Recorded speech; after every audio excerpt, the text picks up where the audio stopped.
All good? 1, 2, yeah. Let's get a massive round of applause for the pioneer of UK MMA, Michael the Count Bisping. How are we doing, everybody? First of all, thank you all for being here. There we go. Make some fucking noise. I guess I'll sit down. Yes. Are we having a good time? Good, good. Unbelievable to have you here, Mike. Shut the fuck up. I'm talking. I'm only messing, bro. Struck the fear of God in you there, Mike. Shut the fuck up. Go on then, mate, go on. So we're gonna have a quick chat about your career, if that's okay with you. If you don't spark me out. Hold on. But these don't want to be bored out of their minds. We're going to have a formal interview. Can we just do a Q&A with the audience? Yeah. Do you want to do a Q&A? That's better. No offense. Go on, ask me some of your questions. Go on. Let's talk about the state of UK MMA right now, man. It's absolutely unbelievable. Tom Aspinall, Paddy Pimblett, you yourself are transferred to commentating duty. Yeah. I mean, yeah, listen, Tom Aspinall's in there. I think he's going to be the next champion without question. Paddy the Baddy's brilliant. Yeah, man. I mean, you said it. It's the best time it ever has been for UK MMA. 100%. Yourself, absolutely massive month it's been. In the build-up to the UFC London Fight Week, you had your movie premiere, which was absolutely incredible. Emotional time for you, wasn't it? Like, reflecting on everything. How proud of you are you of what the product was of that film? Yeah, I don't want to sit here and go on about the fucking documentary. It's about you, Mike. It's about these guys. It's about this lot here. That's what it's fucking about. And if it weren't for them, then I wouldn't be here right now. So I don't want to sit here going, oh, my documentary, bro, was so fucking awesome. I want to hear from these guys. So take that microphone and go around the crowd. We got microphones here. Who's got a mic? Come on, who's got a question? Yeah. Come on then. Hello? Yeah, yes. Whoa, easy, Tiger. I've had a few red stripes, Bisping, you know, come on, you know about that. Right about you know now. I bet you've had a few this morning. Yeah! Not yet. I'll catch you up later though. Oh yeah, I'm a few deep, I'm not going to lie. Come on, question. Right, so, I mean, I didn't have one ready, so I'm just going to ask you straight up, Bisping. When you not, right, let me just set the scene. So, you're in the cage, yeah? You're fucking, you're on a week. I was there. You're on a week's notice. You're backing up from Luke Rockhold, and he's got his hand down, being a tit, and you clocked him with that left up.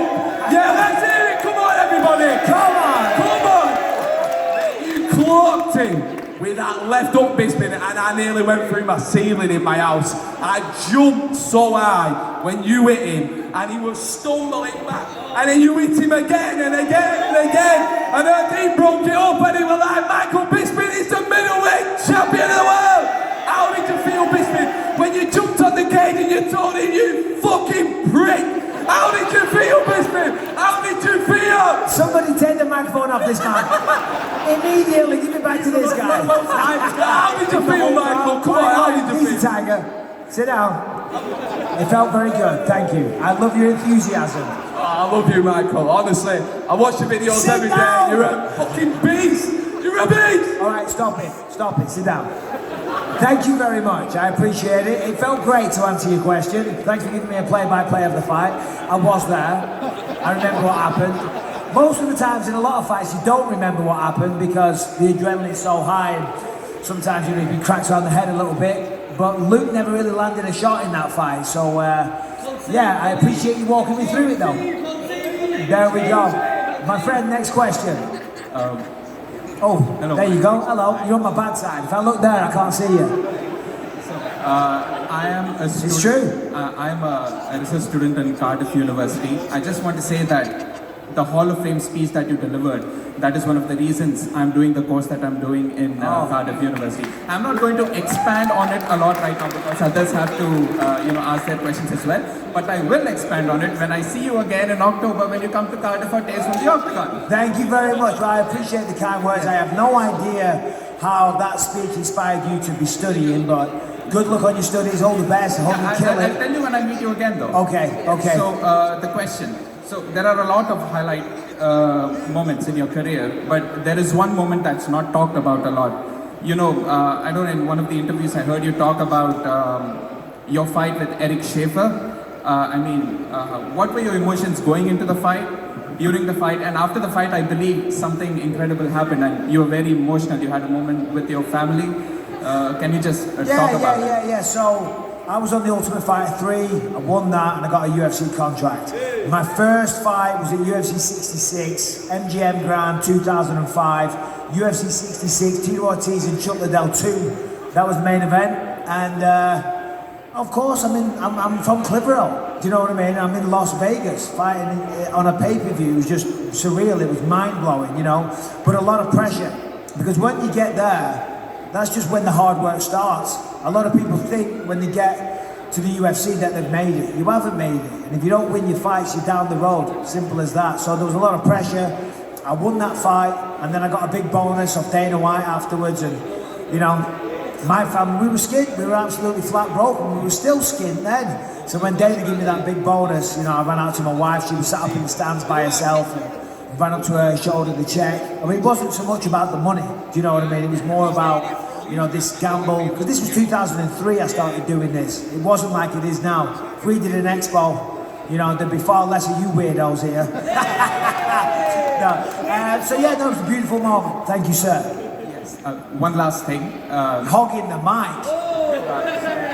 One last thing. I mean, it's with how you, the introduction of the BYM part. I mean, a song plays and then it says, "And new middleweight champion Michael Bisping." Don't you think it would be cooler if it was "and still," because you're still a champion?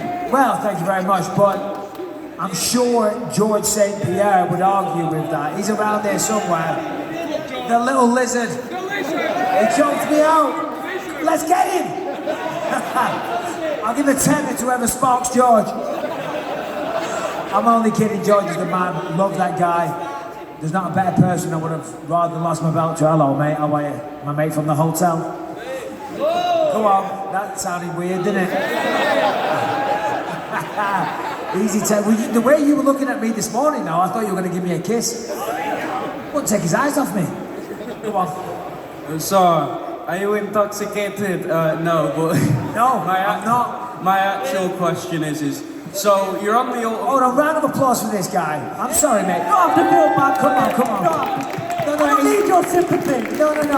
He's a very, very nice man, and he had probably a very in-depth, beautiful interview planned out, but I'm like, fuck off. Yeah, he was.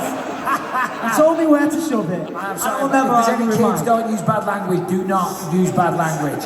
It's not big, and it's not clever. You're not a kid, you're just a knobhead. Right, go on, who's next? So you're in the Ultimate Fighter house, and so how do you deal with like you, John Pickett, and a bunch of US drunk wankers whilst you try to prep for a fist fight with lads? Like, how do you get yourself into the mindset when there's so many distractions and stuff like that? It wasn't hard, to be honest. You know, 16 guys living in a house, we're all gonna fight, you know, but the problem was when people lost, as you said, they were just explaining for anyone that doesn't know what he's talking about. When you've lost on the Ultimate Fighter, you're still in the house, but you're still trapped there for 6 weeks, so you're gonna be, you're not training anymore. They're just getting pissed up every night and trashing the place, but it is what it is. You know, I'd have been doing the same thing if I got knocked out and I wasn't in the tournament. It's like fair play to them. I heard that's why they had to get rid of booze on the show. Yeah. Go on, mate.